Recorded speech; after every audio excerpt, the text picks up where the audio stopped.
Welcome to A Fine Time, The Nanny Revisited. This is a podcast about The Nanny, where we recap each episode and then discuss, sharing our own unique take on each episode. I'm Bernadette. And I'm Debbie. Today we're talking about episode 99, The Heather Biblow Story. As usual, we'll start with a brief summary of the episode. Heather Biblow, the woman who stole Danny Imperiali from Fran, has landed a part on The Young and the Restless, and not only does she write to Val to share her newfound success, but she flies Val and Fran out to Hollywood, first class no less, to show them. Unfortunately for Heather, her limited IQ makes learning her lines very challenging, prompting CBS to replace her on the spot with Fran. Having taken over Heather's job, Fran also looks to take over the lease on Heather's unbelievable beach house. When Maxwell calls, Fran thinks he's going to propose marriage, but instead he proposes that Heather take over Fran's old job. Without missing a beat, Heather accepts. This development disturbs Cece, who thought that she would have Maxwell all to herself, and Fran, who cannot stop herself from worrying about Heather capturing Maxwell's affections. Fran is so disturbed that she gets herself fired from the soap opera. Getting off the plane in New York, Fran finds Maxwell, who is planning to fly to LA to bring her home. Bernadette, do you want to add anything? I do not. All right. Would you like to take us to scene 1 in the kitchen? Yes, so we open up this episode in the kitchen. Fran and Niles are there looking at this magazine with Alaska on the title and sipping some coffee. And Niles is telling Fran that according to vacationing singles, the ratio of men to women in Alaska is 50-1. And the nights are 6 months long. And Fran's like, Mm-hmm. what does that mean? On Saturday nights, I can sit watching Dr. Quinn for what, 3,000 times? And Niles then goes on to say about how much Mr. Sheffield really wants Fran to go with them, with him and the kids to Hawaii.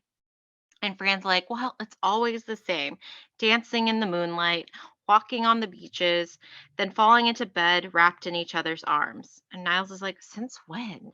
And Fran's like, since Gracie doesn't like to sleep alone. Mm-hmm. At that moment, Maxwell walks in and he's asking Fran, what do you think about a 5-mile hike up a mountain in Maui, then a helicopter ride over an active volcano? And Fran says, throw in a barium enema and I'm there. And Mm-hmm. Maxwell's like, well, how do you propose that you pay for Alaska when he asked me to lock up all credit cards into the safe? And Fran's just like, oh, I tuned out after you said propose. Mm-hmm. And Maxwell tells her, he's not giving her the cards back. She made him promise not to. And Fran's like, I'll just call them and let them know they're lost and they'll send me new ones. And Maxwell's, but then you'd have to tell him your full name and date of birth. And Fran's like, ha, I lied on the application. And Mm-hmm. that's our first scene with, I guess, Fran admitting to fraud. But Exactly. but yeah, so apparently what we're setting up here is that Fran is not going with Maxwell and the children to Hawaii and is currently scheduling a trip to Alaska. Do you have anything you'd like to add to that opening scene? I do not. Okay, will you take us to scene 2? Yeah, so we're in the living room and Fran is there with Yetta. And Yetta is encouraging her to go to Hawaii. And she explains that, well, the last time I was there, they had this fantastic air show. The sky was full of planes and the fireworks. Ah. And Fran looks at her and is like, did that happen to take place in December 1941? And Yetta's like, yeah, I remember the whole shebang was for Hanukkah. Mm-hmm. Yeah, sure, Hanukkah, right.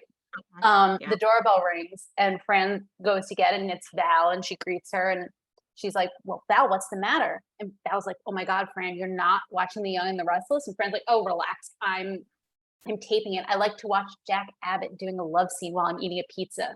That way Jack and I can finish at the same time. And Val's like, no, you have to watch it now. And Fran's like, why? And she's like, because Jack Abbott's doing a love scene with a certain tramp from high school. They turn on the TV and guess what? It's Heather Biblow. And Fran's like, what? There aren't enough guys left in Queens. She's got to start sleeping with fictional characters. And Val's like, yeah. And not only is she making tons of money, but she has an unbelievable beach house in Malibu. And Fran's like, how do you know this? And Val's like, she sent me a letter. She holds out the letter and reads it. Not only am I making tons of money, but I have an unbelievable beach house in Malibu.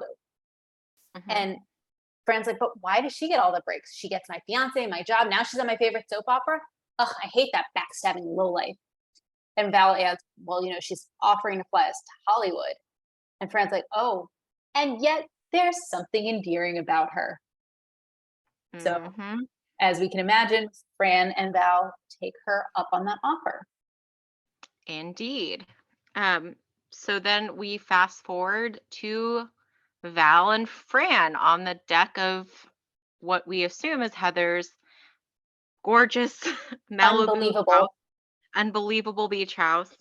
And Heather comes out and offers both Fran and Val Haagen-Dazs bars, which they both take happily. And then they like ask her, though, like, aren't you gonna eat one? And she's like, oh, I gotta watch my figure.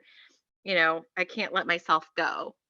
And so Fran and Val kind of look at each other and toss their Haagen-Dazs over the deck. And they go inside.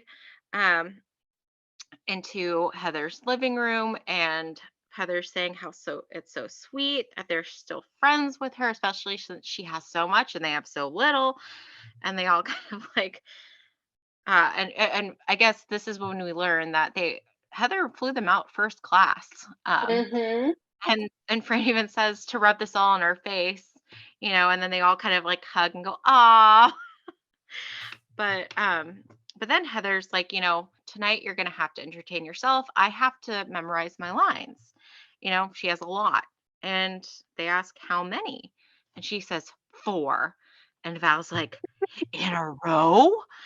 And Val's like, or sorry, Heather's like, no. First it's my line, then it's his line, then it's my line. That's where it gets so confusing. And Val's like, what a nightmare. Yeah, And exactly. meanwhile, Fran's looking at this like in disbelief, like 4 lines, like how is that, too much or a lot? And so Exactly. Fran kind of starts asking some questions. What did you have to do to get this role? And Heather explains, nothing. Some cute guy came down to me on the beach and he said, hey, you want to be on TV? I thought he was BSing me because he wanted to get me in the sack. So I gave him my number, which is not, Mm-hmm. where you would expect that to go. No. But then she's like, it turns out he was legit. I can't tell you how disappointed I was. So yeah, that's Exactly. that's the life of Heather Biblow. As a side note, I did just want to mention that neither in this scene nor later do we have any mention of Heather's like child Thank with you. Nanny. Thank you. That was Where actually did that child go? that was something that I was going to bring up during before our shticks. I Oh, don't know. sorry. It's But fine. I was like, what? Right, because that was a major plot point in the episode having his baby. Mhm. Yeah. Like, I don't understand. Like, that was a huge plot point that Fran was so upset that not only is Danny and did Danny finally marry Heather, but they're having a baby. Then they had a baby, you Mhm. know? Yeah. It was also Yep. sorry, it was also a plot point that they were having a baby in Shopaholic. Mhm. Yeah, so that's totally inconsistent. You're right. Yep. Do you have anything you'd like to add to that scene? I do not. Okay, can you take us to the kitchen?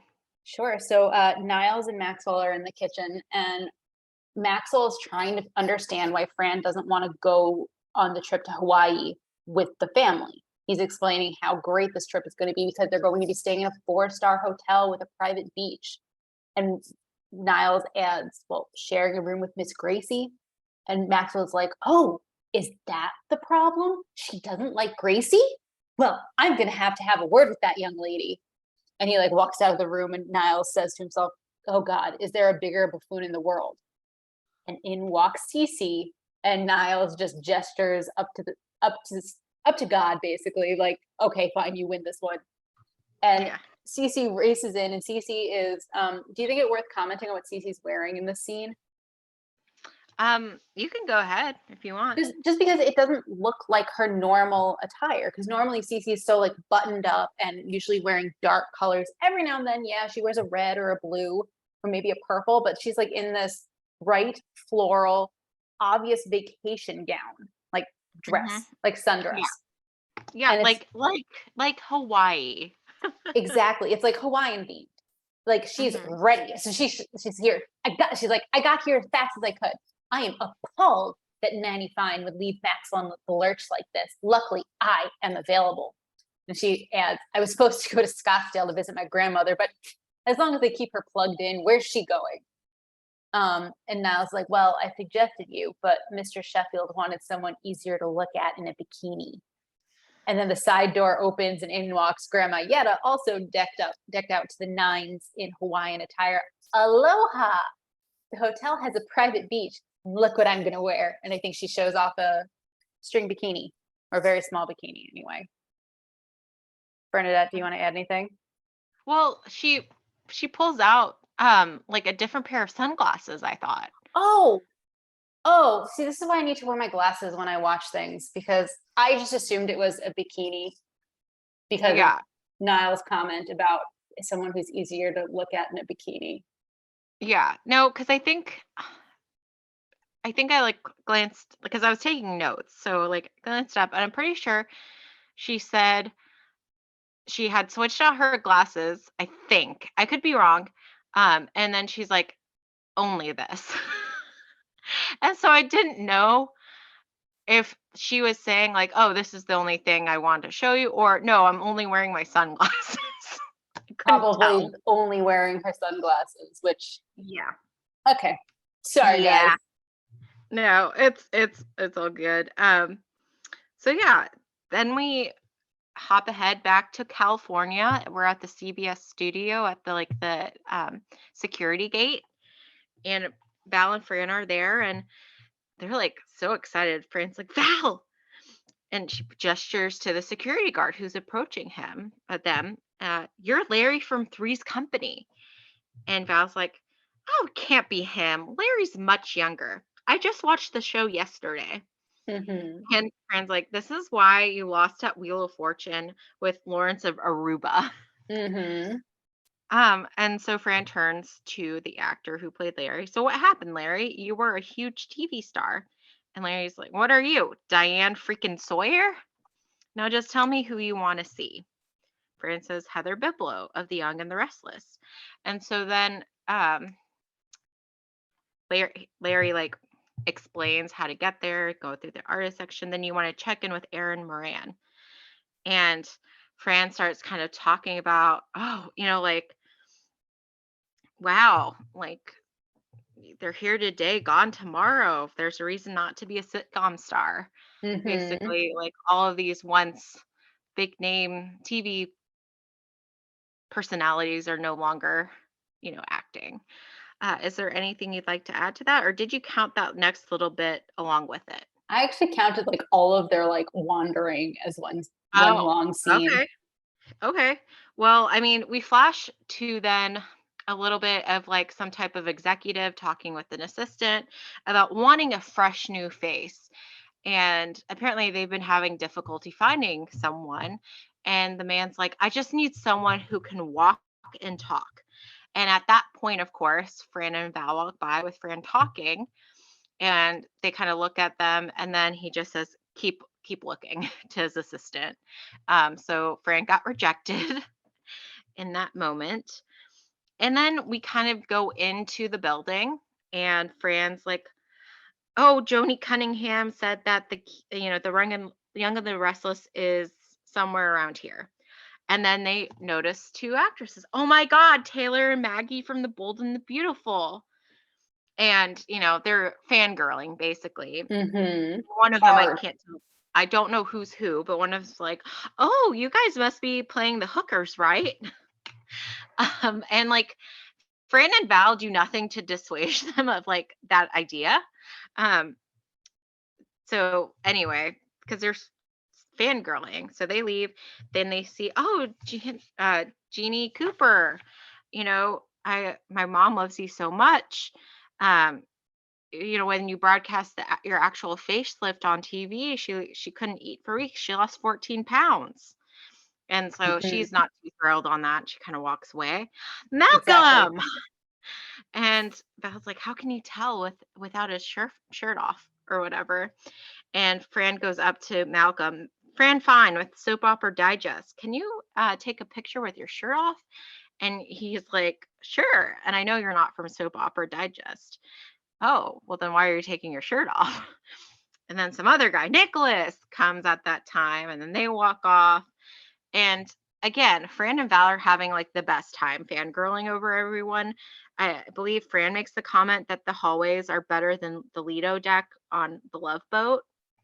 Mhm. Because when they see Nikki, you're such an inspiration going from a stripper to being, marrying the wealthiest man in the city. You're my role model. Oh, you're not the first stripper to tell me that. So Exactly. Rand's like, okay, first we're hooker, I'm hooker now, I'm a stripper. I better get this dress in every color. And again, kind of a side note then, both Val and Fran are wearing like shorter outfits, right? Yeah. I personally wouldn't necessarily say hooker. Um, No, it's just like it meh. yeah. But anyway, but Fran is taking this as a compliment that she should get that dress in every color. And this is better than Gabe Kaplan ringing us up in the commissary. So again, they're just having a field day, seeing all these soap opera stars and other sitcom stars around the CBS lot. Do Mhm. you have anything you'd like to add to that? I do not. Okay, would you like to take us to the set? Sure. So they get there and, oh my God, Val, this is it. We're here. We're at the Young and the Restless.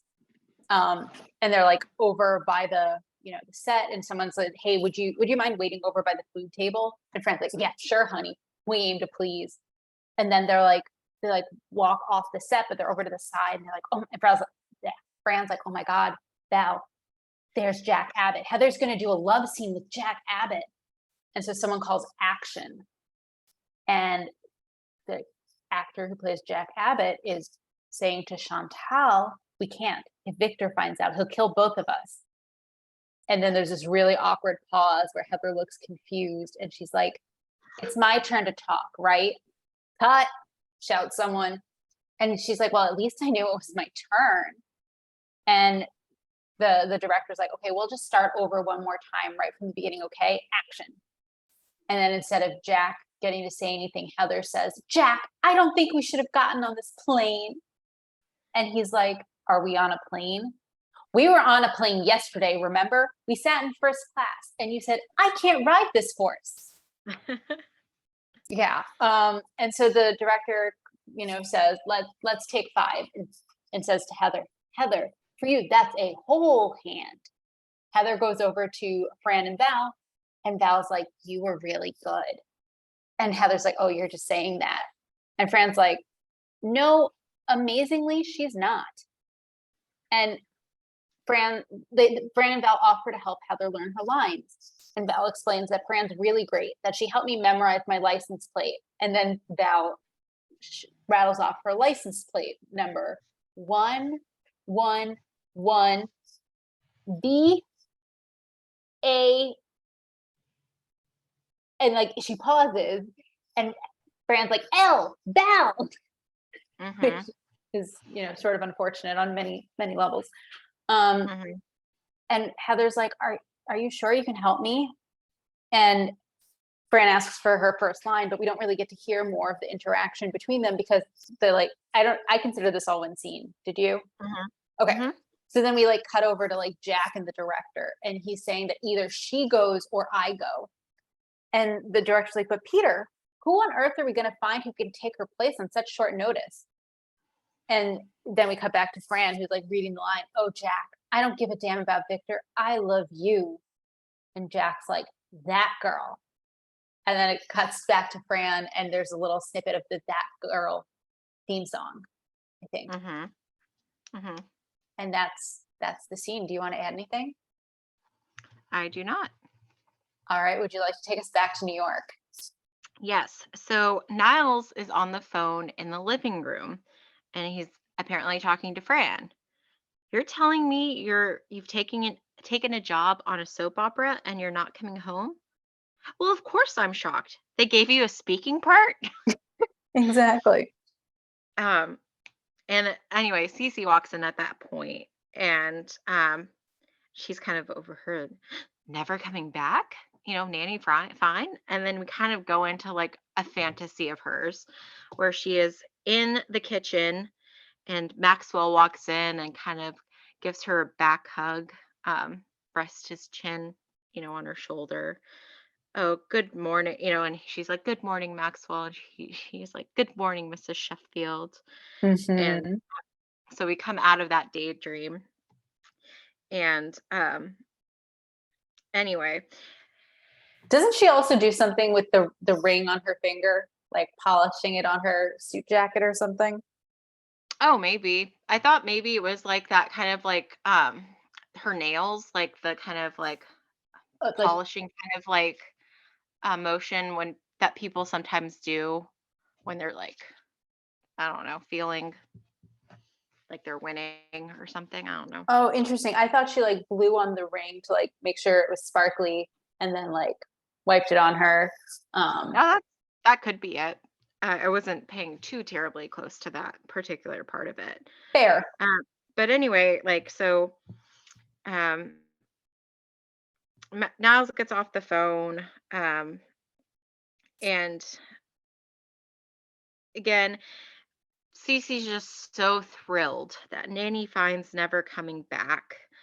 Um, and at that moment, in comes Maxwell and the three kids, again, bedecked from coming back, from Hawaii. They still have their like their lays on. They have a bunch of bags, suitcases. They're asking where, Fran is because they have all these souvenirs and gifts for her. Um, and but they all kind of go off on their way. Maggie does say, I have a skimpy bikini I bought, and she kind of sees Maxwell looking at her for you. And the kids scatter, and so Maxwell addresses Niles, oh, where is she? The children have missed her terribly. And Cece, are you crying? Because Cece's kind of like tearing up, and she's like, I am just so happy. Um, Hmm. and she leaves. And then Niles, meanwhile, is like, how am I going to break this to you? And then he just like breaks it to him that basically, Fran got a job on a soap opera and she's not coming back. And Max was like, what? A speaking part? Hmm. So they're both like, again, their minds are blown by that. Do you have anything to add to that? I do not. Other than it's interesting to me that both Niles and Maxwell's reaction was the same. A speaking part? Mm-hmm. Yep. Do you want to take us back to California? Yes. So we're back in what is still ostensibly um Heather's apartment, and Fran's commenting, "Oh, these furnishings are so gorgeous. Did you pick these out?" And she picks up these two giant um, pillows that are very round. She holds them right up against her front, um, be kind of referencing Yeah. Heather. Mm-hmm. And Fran's like, I just feel so awful about taking your job, Heather. I mean, it's breaking my heart. What kind of lease do you have on this place? I mean, you can't afford it. Maybe I'll take it off your hands. And Heather's like, oh, Fran, you're the best friend a girl could have. And Fran's like, oh, I'm only thinking about you, Heather. And then like Heather's about to drink like a glass of red wine, and Fran grabs it from her. White wine only on these carpets. Mm-hmm. And then the phone rings, and Heather answers, hello? Yes, she is. Hold on a moment. It's for you. Mr. Sheffield's on the phone. He needs to speak to you right away. And Fran's like, oh boy, it's Mr. Sheffield. He's so lost without me. This is going to be totally pathetic. Let me put him on speaker. Hello, Mr. Sheffield. And we hear his voice. Miss Fine, Niles tells me that you're staying in California to pursue an acting career. That's right. Well, I want you to know that the house already feels very empty without you. Miss Fine, I realize I can't persuade you to come back as the nanny, so I'd like to propose. And then Fran has the reaction, and like gesticulating with her arms. And Maxwell continues that perhaps Miss Biblow would like to come back as at your old job. And Fran turns to Val, Heather and Mr. Sheffield. Maxwell's like, what do you say, Miss Biblow? And Heather is like fanning her face. I do. Like as if he had proposed. Yeah. Do you have anything you want to add? Nope. All right. Would you like to take us back to New York? Yes. So Cece actually comes in to the Sheffield residence and is addressing Niles like, spent all morning at the employment agency. Oh, there's a lot of stairs around here. We might need to put in some ramps, implying that whoever she has found would be an older lady, right? Um, and Right. then Niles is like, oh, no, like we already have someone that Fran recommended. And Cece scoffs, what, Renta Yenta? And at that moment, Heather Biblow comes down the stairs wearing only a towel. Mm-hmm. And yeah. And so she comes all the way down, and Niles kind of like from behind Cece pulls out a camera and like says cheese and takes a picture of Heather, who doesn't seem to mind, but still, a little, He doesn't seem to mind at all. yeah. And Niles introduces her as Nanny Biblow. And Maxwell at that time comes in and says, oh, I need to get on the phone with Bill Powell. Because again, Maxwell is also distracted by Heather and the towel. And he even says, let me know when Miss Babcock gets here. And Cece's literally standing next to him. So she's even more invisible than normal. Mm-hmm. And Heather asks Niles, okay, like what should I do next? And he's like, nothing. I consider your work here done, because he's satisfied with how this is affecting Cece, right? Right. And so both Cece and Heather at this point have left, and Maxwell's asking Niles, like, have you heard from her? Like, oh, do you miss her, sir? Of course I bloody miss her. And then he goes on to say, just who exactly does this plan of yours benefit? Because apparently this whole ploy of having Heather as the nanny was Niles' idea. And at that point, Brighton comes in through the front door, and he kind of like swings his arms out, like, Nanny Biblow, I'm home, and like runs up the stairs with his arms out. Mm-hmm. So, yeah, anything you'd like to add to that? No, we can talk about Brighton later. Okay. So I'll go back to California. Uh-huh. Val is talking to Fran and saying how exciting it is that she's an assistant to a genuine soap opera star. And Fran's like, yeah. And Val's like, but what's the matter, boss? And Fran's like, Val, I just keep picturing Heather in that house parading around in front of Mr. Sheffield. And I'm thinking, this cannot be good. And so the director tells everyone to get in their places. And Fran's placed on the sofa next to Peter. And she's like, the director says, we're going to start right at the top. Ready? Okay, here we go. Action. And Fran's like, Jack, I have wanted you since the first day I arrived in Genoa City. Jack's like, Chantal, I'm so glad you came into my life and made me completely forget about the 4 years I wasted on Nan. And like, Fran's just like not paying attention. She's totally zoned out. So the director calls cut. And Mhm. and she's like, I'm sorry. And the director says to her, dear, if you can't remember your lines, the next one you're going to hear will be, Doctor, how much time does she have? And Mhm. Fran's like, okay, I get it. They start again, and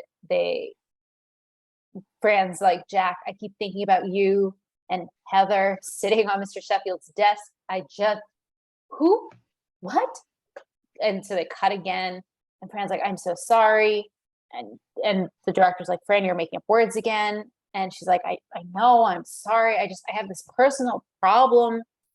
And the director's like, well, maybe you just need a little lunch. Would you like some chicken or some fish? And Fran's like, yeah, okay, I'll do a little chicken. And the director's like, all right, order her the chicken meal on American Flight 426.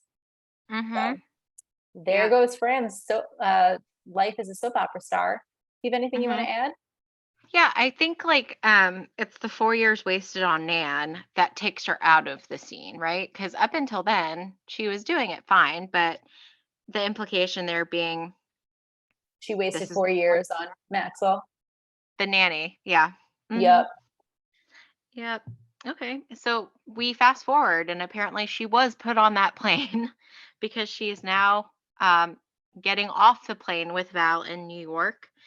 Um, and Val's still like, boss, I'll, just go get the bags. And Fran's like, oh, you don't need to call me. We're in New York. You don't have to call me boss. Just go get the bags. Mm-hmm. And so Val goes off, but at that same time, we see that Maxwell is at the ticket counter. Well, it's not the ticket counter, it's the gate counter, but it's doubling as a ticket counter Mm-hmm. for purposes of the scene. And he's requesting a ticket for the next flight to LA. And Fran spots him. And again, oh, Mr. Sheffield, what are you doing here? And he's trying to like, oh yeah, Niles told me you were coming, so I came to pick you up. And she's like, I didn't tell Niles. And he's like, your mother? No. Mm-hmm. And then he tries again. Val sent a fax, and Fran scoffs. Like Val can't even figure out why there's new, people every week on Cops, or actors every week on Cops. Yep. So Maxwell kind of breaks down, and he confesses that he was actually going to go to LA to bring her home. And, Fran's like, oh, I guess, does Maxwell ask her why she's back? Um, Or does she just offer that yeah. acting is So, for her? he said, "What happened to your part on the soap? Oh, Like, what are yeah. you And doing here?" yeah, and she explains that acting isn't for her. Like there are these scenes where, you're there at breakfast with all the food, but there's the hair and the makeup and wearing a bathrobe, and it's supposed to look natural or whatever. It's so And again, unrealistic. yep. And of course, that's kind of just poking fun at the nanny itself. Mm-hmm. Um, because as we've pointed out in numerous episodes, often she is in a bathrobe, but she is usually, has a full face of makeup and her hair done. So Maxwell, though, sees through this and says, you were fired. And she's like, yeah. And then she lets him know, though, that the Southwest chicken on American Airlines was restaurant quality. And Mm-hmm. yeah. So did everybody miss me while I was gone?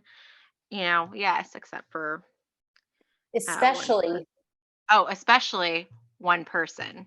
yeah, one Uh, person in particular. yeah, one person in particular. And you'll never guess who it is. Exactly, because then we cut, and I don't know if you counted this as one scene or two. I count it separately, but we can do Okay, either. that's fine. We cut back to the Sheffield home, and we find out who that one person in particular was. It was Cece, who's hugging Fran and sobbing, "Don't you ever leave me again," and like petting her hair and like, Hmm. yeah, not who any of us would have expected.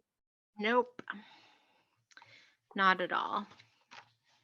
And so then the last scene, do you want to take it? Sure. So Fran is there with Gracie and Maggie, and they're saying how much Maggie's saying, "Oh, Fran, we're so happy to have you back. Heather could never fill your shoes." And Fran's like, "Wait, she tried on my shoes?" And Gracie's like, "No, just my dress. She broke it." And Fran's like, "Oh, I'm just so happy that everyone is so glad that I'm back." And then in walks Brighton crying into the yellow towel, saying, "Why?" Hmm. Yep, And that's the episode. that is the episode. I think we have things to talk about before the shticks. Do you Yep, agree? Okay. I do. Should we start with Brighton? Yes. Okay, take it away.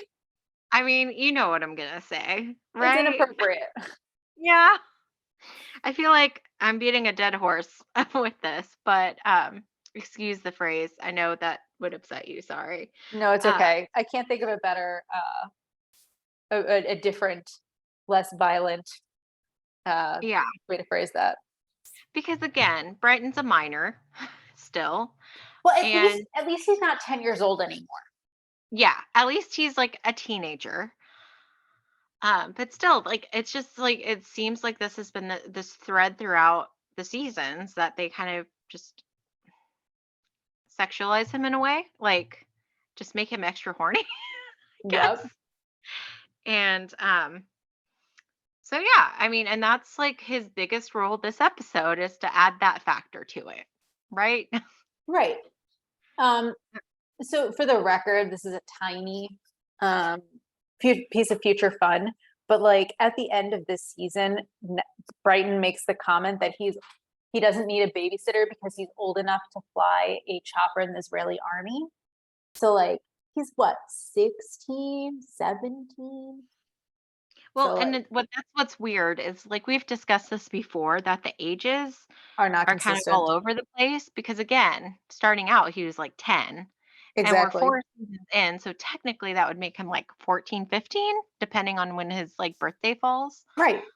But Maggie at least is somewhat consistent because mhm, she was 14 when, well, I shouldn't say she's somewhat consistent. She was 14 when we started, and now 4 mhm, seasons later, she's like getting ready to go to college. mhm. So, Yeah. Whereas like Gracie was like 6 at one point and then 8 and then like all over the place. So I don't exactly. know how old Gracie is right now. Right. And later, so again, small future fun, spoiler. Um, I think next week Gracie is eager to develop, shall we say. And Mhm. she's like trying to model a new figure she does not yet have, Mm, which is a plot point throughout that episode. yeah. So yeah, um, again, it's not my favorite, but I think it's also kind of a very 90s things to do. Mhm. 80s, 90s, really emphasizing teenage boys like being horny. Yeah, I think that's right. So anyway, not my favorite. But I also, in terms of like plot, right? What happens to Heather? She's just now Exactly. without a job and And it without a child because the child's gone somewhere. exactly. And she has that huge apartment, that amazing, beach house. Like, although query, what was she doing in Malibu when she was, picked up by that TV network guy? No idea. Exactly. I No mean, one again, knows. I'm assuming it's kind of a reference to like the fact that the actress was on Baywatch. yes, that she was on the beach, but still doesn't quite fit in, you know, Correct. with Into the timeline or anything. correct. Into So, the arc that we are familiar with her story. mhm. I Yep, concur. yep. On the other side, I want to flip a bit and say there were a couple places where this show was consistent. Mhm. Um, so, for example, well, one place in particular, we know in the episode Tattoo that that was the last vacation we saw where Fran went with the family, and Gracie did not want to sleep alone, Mhm. and that put a And there huge was yeah, and there was dancing in the moonlight and all of that kind of stuff. Or actually that was the ping pong, but yeah, that was ping pong. And I mean, if you wanted to go dancing in the moonlight, the closest we have is Fran and Maxwell dancing on the ship, in Ship of Fran's. mhm. So I just want to point that out. And then on the flip side, um, do you recall what happened the last time Fran tried to vacation without the Sheffield family? She was stuck in that all right. She was stuck in a hurricane. Yeah, Yeah. it was not Yeah. good. So Nope. not quite sure why she thinks going to Alaska would be that much better. No, it seems like she would find herself in a bad predicament. Exactly. Exactly. All right. Those are the things I wanted to comment on. Do you have anything else you want to talk about before we get into our shticks? I do not. All right. Let's talk about our favorite and not so favorite fashion. So I actually didn't mind what Fran was wearing on the set when everybody was calling her a hooker or stripper. I mean, it was a shorter black dress with like white trim, I think. Flip that. It was a white dress with black trim. Sorry. It's okay. It was basic black and white, which is why Yeah. Fran said she wanted to get it in every color. Yeah. And again, it is like shorter, but not again, it wasn't hooker-esque to me. I So, think the only aspect of it that was, I'll use your word, hooker-esque, is the front. mhm. It has a zipper down the front. Mhm. But it wasn't zipped down all the way to No, to be no, clear. and it was not. I mean, it was down. It showed a little cleavage. It wasn't. It wasn't bad. Mhm. So I don't know. That's but like easy access. I think is what they were thinking of. I don't know. Oh, yeah. Sure. Okay. How about Exactly. how about you? Um, I kind of liked the other outfit that Fran was wearing when we were in California. I also really liked what Val was wearing in California. It's like when the first scene that we have with at Heather's apartment. Actually, I liked what Mhm. Heather's wearing in that scene too. I liked everything everyone was wearing in that scene.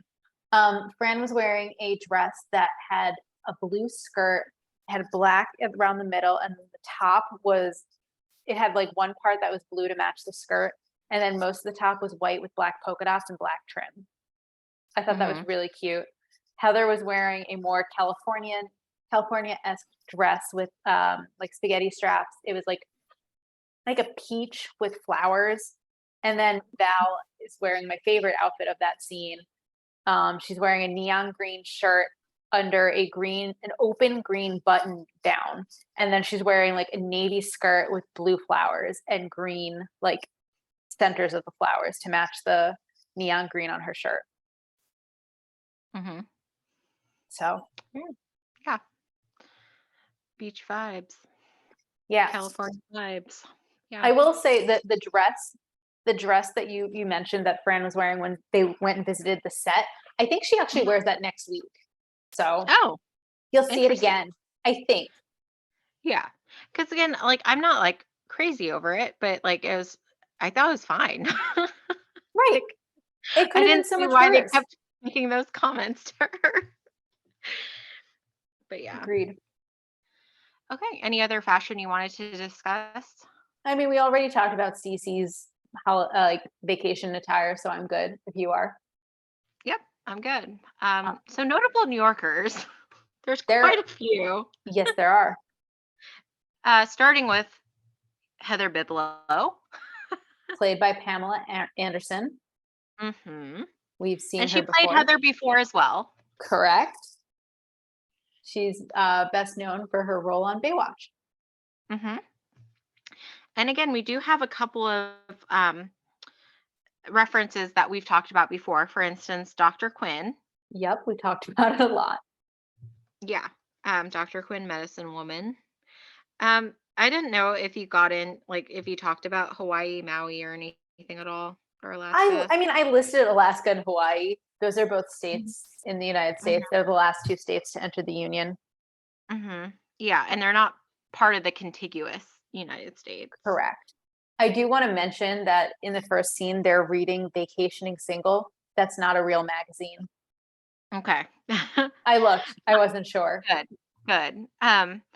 Again, so there wasn't like a fireworks display for Hanukkah in December 1941. Correct. That was Pearl Harbor being attacked by the Japanese. Um, Yep. yeah, that's what brought the United States into World War II. Mhm. Yep. Um, and then we have The Young and the Restless.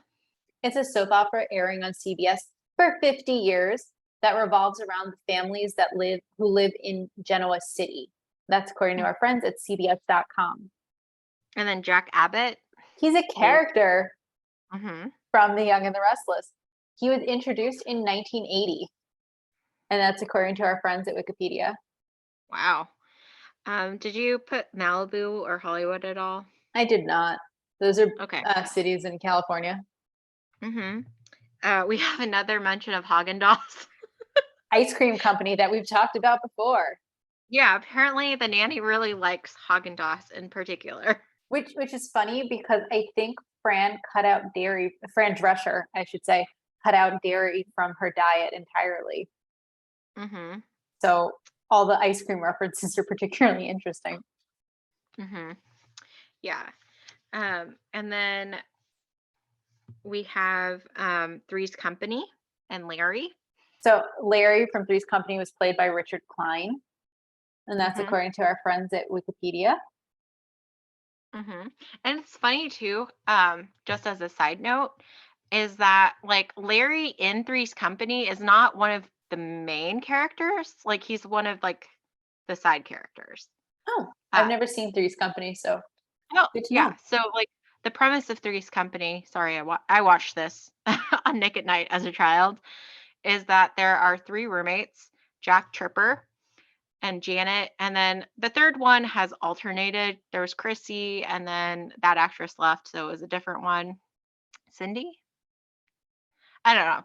I'll believe But you. anyway, but Jack has to pretend to be gay in order to live with the two women, because otherwise it would not be appropriate. But he's also very much a ladies' man, and Larry is actually Jack's friend. Um, Ah.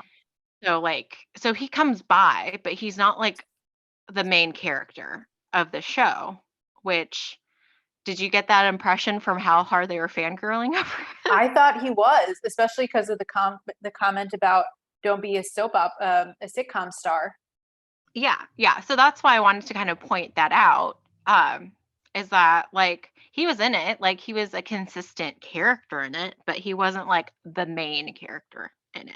Oh, that's interesting because I sort of assumed the joke they were poking fun at Fran Drescher as a sitcom star, Yeah, they but still she's are, but even more so, it's just ironic that they didn't pick like the actual star of the show, if that makes sense. that's funny. Well, and we'll get there in a bit. But that kind of comes up again. So, but in that same scene, there's mention of Wheel of Fortune, which I believe has been brought up before. I think so. And then Lawrence of Aruba is not a real thing. It's Lawrence of Arabia. Correct. It's a 1962 historical drama based on the life of T.E. Lawrence and his book from 1926 titled Seven Pillars of Wisdom. And that's according to our friends at Wikipedia. Mhm. Diane Sawyer. An American broadcast journalist who's known for hosting Good Morning America, 2020, ABC World News Tonight, and appearing on other television shows. That's according to our friends at Wikipedia. Erin Moran. She was an American actress known for her role on Happy Days. She played Hmm. Joni Cunningham, and that's according to our Hmm. friends at Wikipedia. And that's what I wanted to tie back to the earlier scene with Larry.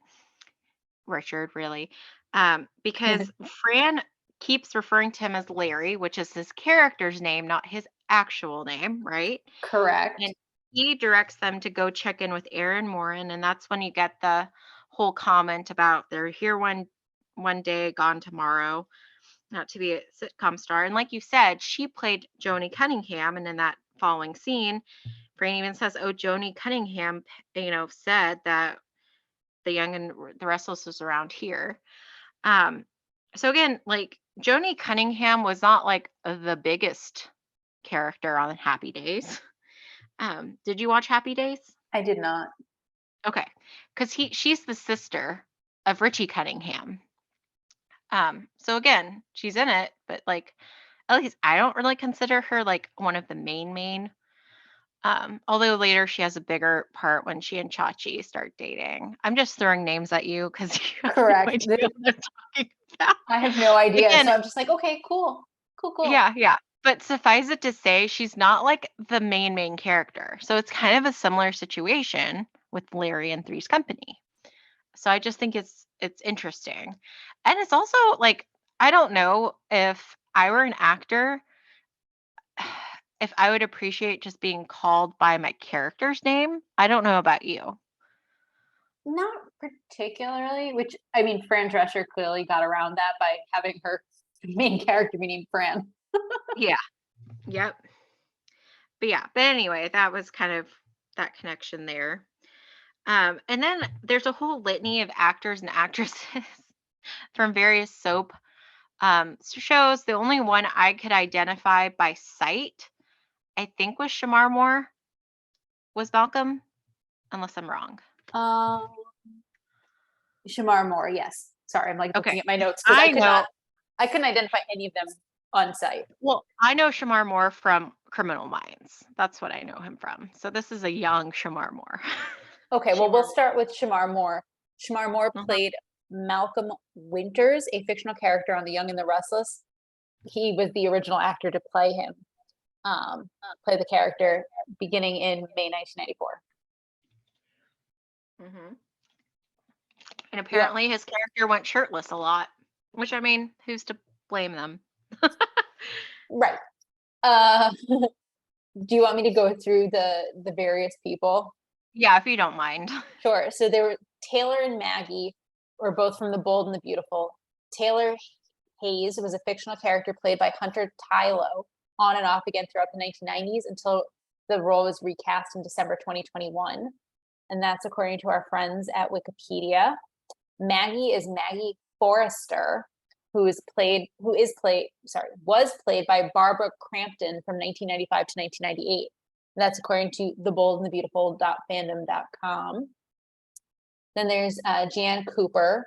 That she was an American actress best known for her role on Young and the Restless, and she was in that role for over 40 years.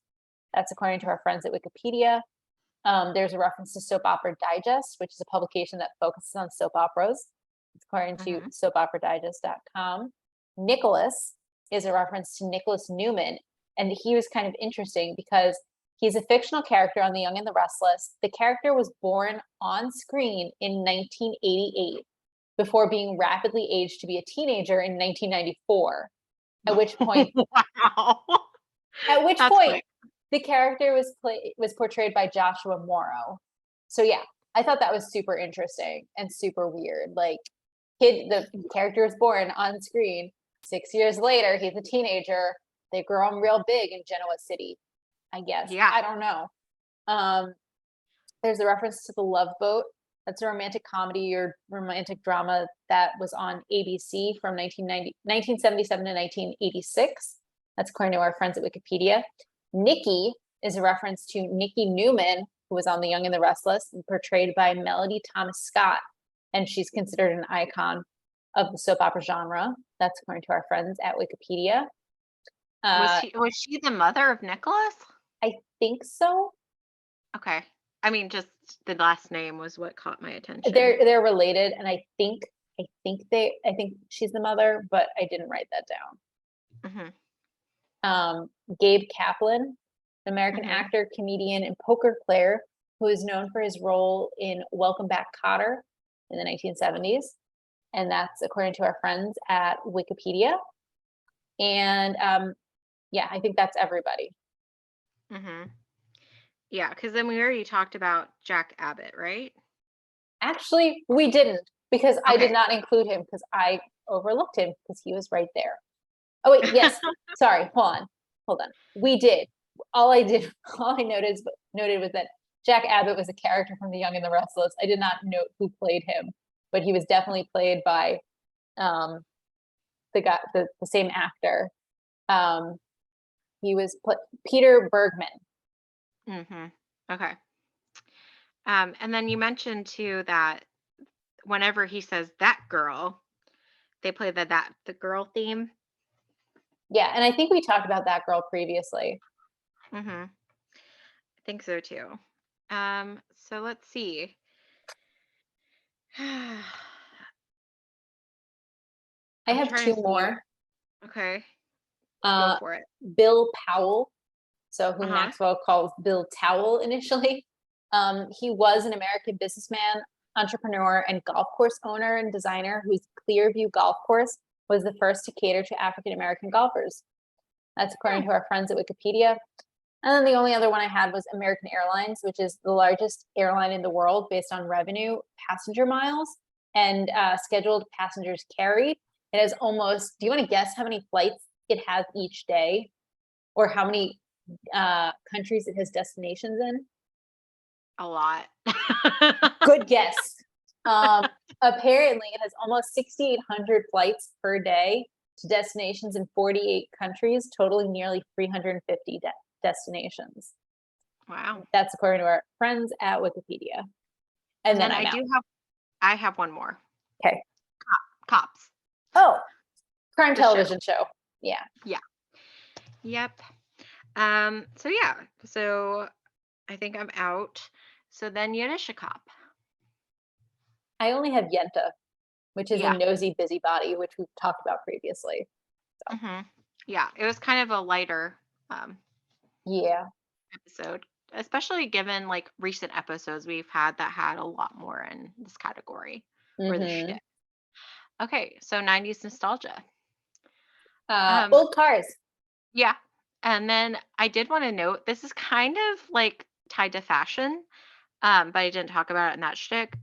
So at the end, we noticed that like Maggie and Gracie are both wearing like the white tights, and that Mhm. very much makes me think of the 90s, like Yeah, with their dresses fair. and True. stuff. So yeah. Yep. Um, so I think we have some like there for the 90s nostalgia, we have some like substantive ones, like things that drove the plot. And then we just Mhm. have like things that we saw like on screen. Um, Mhm. so I'm just gonna tick off some of the things we saw on screen, unless you want to. Go ahead. So I already said my old cars, the New York City skyline, the old cell phone, the old like landline phone, and the old cameras. Mhm. Um, and then like another thing that we didn't see but like was referenced, being fed a full meal on a domestic flight. Mhm. That feels very dated. Yeah. Um, but also like the reference to a fax. I mean, I've sent some faxes in the past couple of years, but generally speaking, not many people use faxes anymore. Correct. I've tried to send faxes. Has not gone well. So Mm. I'd rather send an email. Mhm. Uh, Do you want to talk about the more substantive ones? I mean, so again, in terms of, um, I already kind of mentioned this in a way. Like from a plot perspective, they had to make like the gate also a place where Maxwell could buy a ticket, but that implied regardless that he was able to make it all the way there, you know, Correct. because back in the day you could go um through the much less like there was still security back in the day, but it was like metal detectors. But so long as you got through that, you could go all the way to the gate to like send off loved ones, right? I remember doing that or going there like when people came. Obviously in this day and age, you can't get past security without an actual ticket. Exactly. But yeah, so I don't know about you, Debbie, but like, can you just get a job like that? I don't think so. Like, I don't know. I don't think I feel like there's a lot more paperwork you have to go through now. Yeah. Um, I mean, I believe that like someone could be walking by and like get offered a job. Yeah. mhm. Yeah. But I mean like Fran on like the set Yeah, no. immediately replacing Heather No. and all of that. So, I No. don't know. Um, but yeah, I mean, yeah, I don't it seemed a lot more lax. Like security wasn't super tight on the set. Um, Val and Fran were just walking everywhere. I don't know. What do you think? I I mean, yeah. I feel like now everywhere you almost everywhere you go there are going to be metal detectors, or like you're going to need to like be walked in by the person who you're going to Or like visit. verify your identity like with a badge, Mhm. or Yeah. like have a list they have to like check off or something. Yeah, I agree. Could I also point out that Heather wrote Val a letter Oh yeah, that's true. instead of sending an email, calling, sending a text, anything like Mhm. that. Yeah. So Yeah. Okay. Anything else? No, then I'm out. Okay. So I don't think we have anything to add to any of our special shticks, so we'll move Nope. ahead to future fun. All right, so I've got a handful of things for you. First, I'll start with the one related to 90s nostalgia. We're actually going to see that exact same airport set in the series finale when Maggie and Brighton leave for Paris. I Hmm. won't tell you why they're going to Paris or any of the other circumstances, but I will mention that the family does go all the way to the gate and watches the plane. They watch the plane take off. Hmm. Can't do that anymore. All right. So there's that. Heather is not the last nanny to be hired by the Sheffield family. In season 6, Nanny Bauer is going to take over the post, and she concludes that the role of the nanny in the household was really the role of a wife. Um, Hmm. you noted in the first scene that Fran admits to lying on her credit card applications. That's actually a major, not her admitting it, but her lying on a credit card application is a major plot point in season 5's episode, The X Niles. Fran lies about her salary on a credit card application, explaining to Val that the last time I put my real salary, they sent me, food stamps and government cheese. And Hmm. so Val encourages her to write $49.95. And so Fran writes that down, and then Niles is cleaning in her room and it's like sees the application. He's like, "Oh, why is she applying for another credit card? Oh, I shouldn't snoop, but maybe I'm a reference, in which case I have a right to know." And he's reading through it, and she deleted. She like burned a hole in or ripped a hole in the application where it asks for birth date or age, etc. But then he gets down to like her salary, and he gets really upset because she's clearly paid at that point. She's at that salary, she's overpaid. She's paid more than he is. So he marches downstairs to Maxwell and demands a raise, and basically then quits because Maxwell refuses to negotiate. And then he ends up getting hired by Aunt Frida. So Hmm. that'll be fun. Um, and then finally, this is not the last time that Fran quits her job as a nanny in the Sheffield home. In season 5, during therapy, she has a breakthrough. She's attracted to Mr. Sheffield because he keeps her at arm's length, just like her father did with her.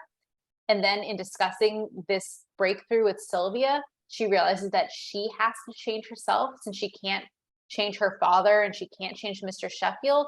And so she walks off the job. She's going to walk off the job. And as she's about to leave, Maxwell stops her by calling her Fran. Hmm. And things go from there. So Yeah. that's the future fun we have today. Nice. Okay, so it's time for our episode ratings. As a reminder to our lovely listeners, we rate each episode from 1 to 5 lipsticks, with 1 being the worst, 5 being the best. But we always have the caveat that we reserve the right to change our ratings at a later date. Um, Again, they're kind of arbitrary, Mhm. but we do it anyway. And Debbie, I Exactly. think you go first this week, Crap. I unless I'm hate it. wrong. I hate when it's my turn to go first. Mhm. Okay. Um, so I like this episode a lot better than the last two. It does have a lot of inconsistencies, like especially where's Heather's baby? How did things happen so quickly? Also, we never see Heather get fired. So like what happened when Maxwell picked Fran up from the Mhm. airport and like got home? Like it doesn't really make a lot of sense. That said, it is funny. It is enjoyable. Is it the best episode in the world? No. Is it the worst episode in the world? No. I think I'm going to give it a 4. How about you? Okay. Uh, 4 as well for those same reasons. Oh, We're on the excellent. same wavelength this week. I like when that happens. Yep. So, yeah. Is there anything else you want to talk about? I do not. All right. Well, that's all we have for you today. We hope you had a fine time with us as we revisited The Nanny. Join us next time when we'll be discussing episode 100, The Boca Story. If you'd like to reach us on social media, you can find us on Twitter at Nanny Revisited. You can also send us an email at afinetimenannyrevisited@gmail.com. Have a great week.